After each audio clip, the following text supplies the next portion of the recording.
Well, it's a good win for the Utes. I thought we did some really, really good things tonight. Some things, I mean, obviously it's game 2, so we have work to do, but thought we did a really good job sharing it, moving it. Obviously defensively, I mean, to go back to back, to be able to hold 2 consecutive opponents to less than 30% from the field is very, very difficult to do. And so really proud of how we played. Number one for them, Higgins he's a really good player, and he can get it going, and he's the battery of the team. And I thought the first half we didn't have the urgency to finish some of those offensive possessions where we have to have the awareness to understand the shot clock is in what we call a fire situation where it's 5, 4, 3, and I just didn't think our hands were active, and we didn't bother him enough, and he made some big shots late, and then number 4 did as well in the last 5 minutes of the first half, number 4, Cullum. And so that's what we really challenged our guys with at halftime, because other than that, I mean, we did a great job. And what did he have, 12 points? Number one, Higgins had 12 points at the half, which was half of their points, right? 12 of their 23. And we did a much better job in that second half, understanding time and score, situational basketball, and that he's looking for those shots because he is a good scorer. So held him to 1 point, and that was off of a free throw, from whatever it was, a flopping call or whatever it might have been. So did some good things. I thought Ben Carlson looked outstanding tonight. A little bit of a slow start, but got it going. And it's amazing what that'll do. You get a big dunk, over somebody, and all of a sudden you start getting some confidence that way. And I just thought he did such a good job. Plays with physicality. He's a good rebounder. That's what he does that way. Seven rebounds, 13 points on 8 shot attempts. BC was really solid, like he always is. Raleigh, I thought, was just really sound for us, as well as Steph with decision making. And of course, Gabe got it going. I mean, Gabe had a smooth 25 on 14 shots, 6 for 9 from the 3, and Gabe's put a lot of time in, and I think you guys can see that not only on the floor with his skill level. He's always been a very good shooter. I think he's become even a better shooter, but he's certainly gotten just stronger when you look at his body. Some of those finishes, he got a couple steals in transition. The dunk, he could dunk last year, but barely, and he had some authority on that thing. And then, of course, the reverse layup. I mean, you got to have a strong lower body to be able to make those sorts of plays, and our guys were looking for him. And then Will, I mean, 5 shots, 10 points, right? Just very sound. I thought he's growing in front of our eyes. And I know it's only game 2, but you can see some things coming to fruition here in practice where he's starting to make the right basketball play. And so it's a good W. I have so much respect for Bakersfield and their coach. They do a heck of a job, man. They compete, and you got to put your hard hat on when you come and play these guys. So I love the way our guys responded, and we're ready to compete tonight. Craig, the final 90 seconds of the first half got a little sloppy. It looked like you were a little mad going to the tunnel. What were you thinking at the end of the half? Yeah, I was more than a little mad, but I think they were on a 5-0 run, right? We jumped up and listen. You're never going to hold someone just scoreless. I just didn't like the way they scored, right? And that sometimes you're going to make some plays. I just felt like we lacked urgency.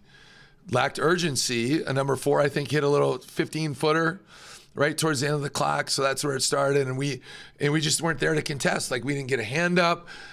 We could have easily. We just chose not to, right? And defense is hard, right? So and winning is hard.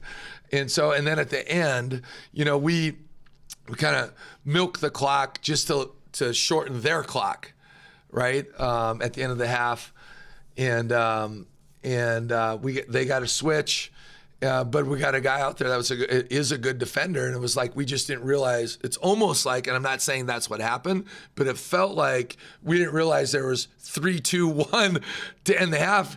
And what do you think he's going to do? He's going to rise up and shoot it. So it's the only option. And so at that time, and we had a hand down, and like we say, hand down, man down. And so I think we were, so at halftime it was 36-23, was 36-18. So it gives them a little mojo going into halftime, right? Thinking they can do it. And so that's why I was not, happy. And that we self-corrected. And I think that's one sign of a good player and good teams is the ability to self-correct. And I thought we did a way better job of that in the second half. You got your big lineup. You've also mixed around a little bit. I mean, how do you feel like you're getting a sense of your team and kind of where you're at? Yeah, I mean, we need consistency. I think we do have some youthfulness and inexperience still. And so need consistency every day, every game, but day-to-day in practice as well. And, I think Ben has clearly gotten better from, he has his days in practices. He's very good. And he has days where he's not as good. But if you look at his exhibition game to game 1 to today, he's clearly built on that, right? And so just still trying to get a feel for all these guys. We know what BC is going to bring to the table. Gavin's a work in progress. I mean, I know what Gavin can do when he gets there. So we're just still trying to filter all that out. It'll help getting Marco back. I don't know when that's going to be. It'll help getting Luka back because Luka's a good player, different than our other bigs, but still brings size and athleticism and a good skill level to our team. Kind of a jack of all trades. So, and then Boston, has looked really good at times, and it felt like he struggled at times. I didn't think today was his best.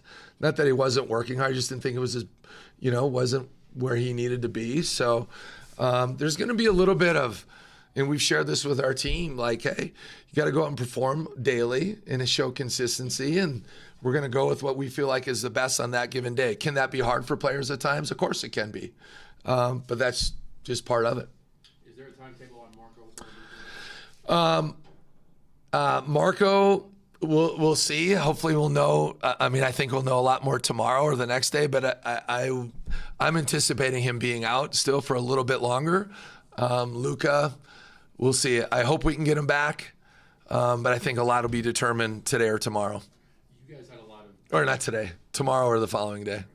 You guys had a lot of injury and unavailability last year, which didn't allow you to see a full picture of what you had. The situation now, is it difficult to really get a clear picture of what your rotation might look like until these two guys are back? Yeah, I think so. I think that's fair to say. I feel like we are. Continuity matters, right? Basketball is rhythm and timing game, and you build trust with one another, like any sport, team sport, and so we know what Marco's capable of doing, right? Luka has shown some great moments that way, but then the other part that compounds this is Gavin, right? Just getting cleared, 2 weeks ago. So we're trying to grow with him, right? And figure things out. And in Boston, quite frankly, we forget Boston just came off an ACL and then he missed roughly 3 weeks of practice. So where is he at every day, right? And just physically, mentally, all of that. And getting back into the rhythm and speed of the game. So there's quite a few things we're juggling right now, but to our guys' credit, I think they're working hard to figure things out and being the best version of themselves that they can be every day. Kind of along the same lines, 4 starters played 30 minutes tonight. A game like that, does the things you were just talking about, does that kind of play into that? Yeah, I think that plays into that some. But tonight, at the end of the day, I thought those guys really played well. I thought Will played well. Like, we didn't go into the game thinking, certain guys were going to play, 9 minutes or 8 minutes or 5 minutes. Like, that wasn't but we're going to go with the guys that are performing, while still trying to, obviously, I do think our bench is going to be a very strong point to this team when it's all said and done. One more. With Gabe playing this way, whenever Marco is ready, is it getting harder to eat into Gabe's minutes, just given the way he's playing? Time will tell. Hopefully we'll get Marco back and healthy. You know what I'm saying? So I wouldn't say that. There's a lot of ways. This team is built different than like last year. So I think we can play a lot of different ways depending on, who's playing well and who's doing the right thing.